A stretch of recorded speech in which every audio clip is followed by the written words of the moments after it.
So in this question, the writer is trying to make a point. If the writer is trying to make a point, then he is going to give arguments for what he thinks, why he thinks, and then he is going to reach a conclusion. My job is to figure out that conclusion. What point or what thing does he talk about again and again? What does he care about? When I read the paragraph, I see that other less obvious consequences. So there are some obvious consequences which were perhaps mentioned in the previous paragraph, but here I am interested in the other less obvious consequences of the COVID-19 pandemic, which could also hinder our ability to respond to the next pandemic. This is a very general statement, but I'm going to highlight it because this gives me a general idea of what the writer thinks. Then he uses the example of some countries, and then he talks about it in more detail by saying that the trust in science and governmental agencies declined through the pandemic. Why it happened? Then I am given the reasons for this. So this happened, then why it happened? Because of the misinformation, disinformation, the official public messaging that was inconsistent or not based on evidence, and a lack of personal protective equipment and resources as well. So it makes sense now.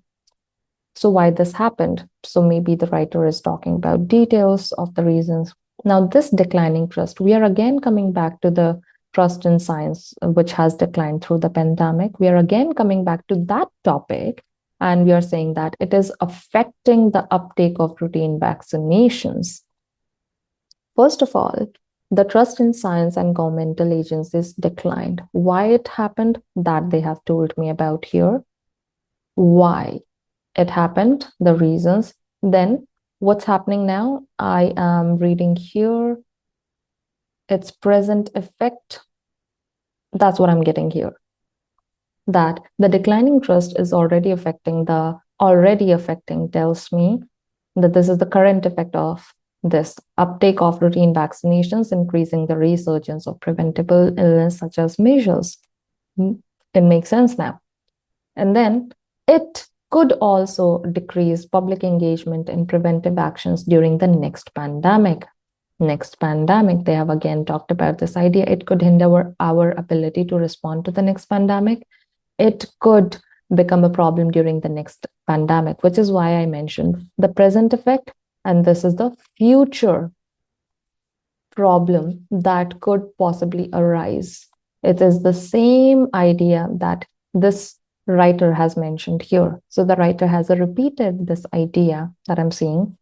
And then the pandemic has also widened many inequalities in our societies, which is for the first time I'm seeing this as a problem.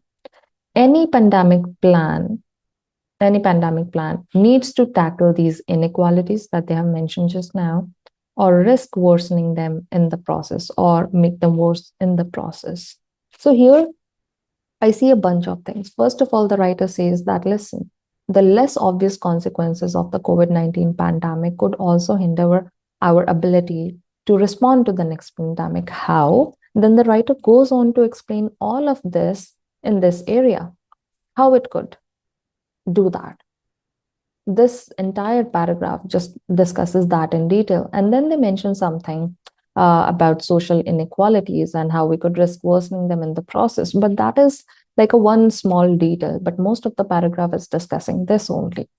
Now, the writer makes the point that the pandemic has highlighted pre-existing trust issues in science. We did see trust issues, yes, but I have problem with how they have mentioned this in the paragraph.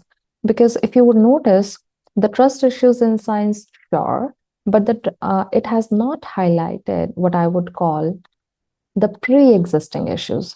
There is no indication that these issues that have arisen during the pandemic were already there. They have mentioned that trust in science and government agencies declined throughout the pandemic, but that's it.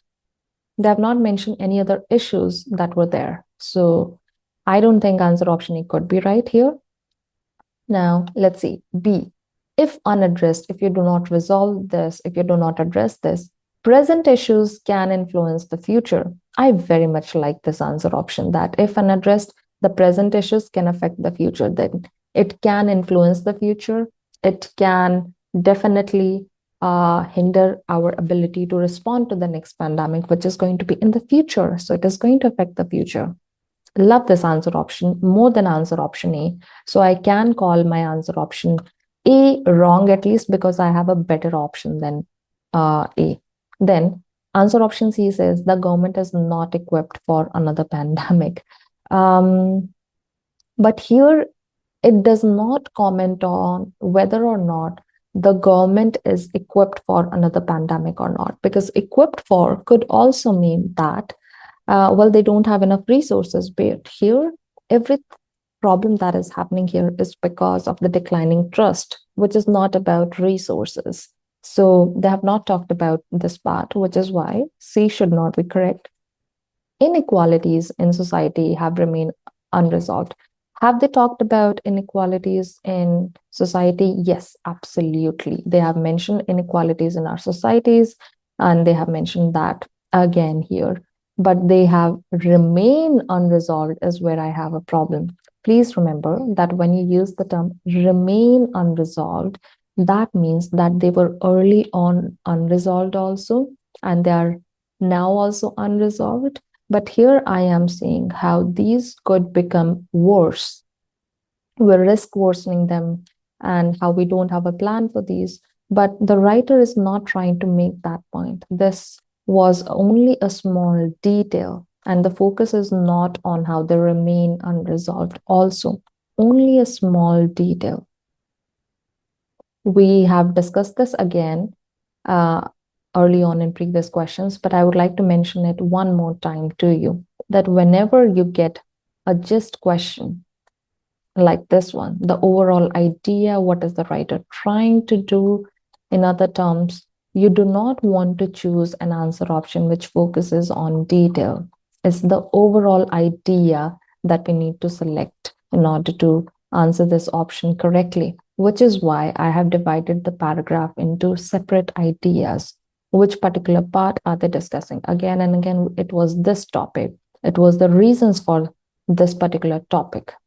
It was the effect of this particular topic. It was the effect of this particular topic in the future. So yeah, you want to look at the general meaning, which was this here, rather than the specific statement, or rather than the specific detail. Only then will you be able to answer a just question. Oh, by the way, answer option B is going to be correct then.